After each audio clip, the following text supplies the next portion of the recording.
ఎదుటి వాడితో మాట్లాడేటప్పుడు ఎలా మాట్లాడాలో నేర్చుకో.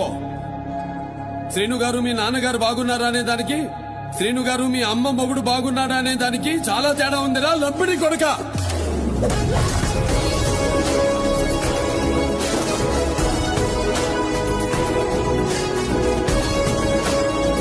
సౌండ్ కంట్రోల్లో పెట్టుకో. ఏ సౌండ్ కి నవ్వుతానో ఏ సౌండ్ కి నరుగుతానో నాకే తెలియదు కొడక. ఓహో కూడా అందదు. తెలుగు చిత్రాల్లో ఇక్కడ ఘాటు పెట్టుకుని మీసాలు మీద తిప్పుకొని లుంగి కట్టుకుని పాత పిల్లని ఏ కబాలి అని పిలవగానే ఒంగోని వినయంగా ఎస్ బాస్ అని నిలబడతాడే ఆ కబాలి అనుకున్నారా? కబాలిరా. 25 సంవత్సరాల ముందు ఎలా వెళ్ళాడో కబాలి అలాగే తిరిగొచ్చాడని చెప్పరా? ఆ టోనీలి వీరశంకర్ ప్రపంచంలో ఏ మూలవన్నా వచ్చినా ముందొచ్చి నిలబడాలని చెప్పు.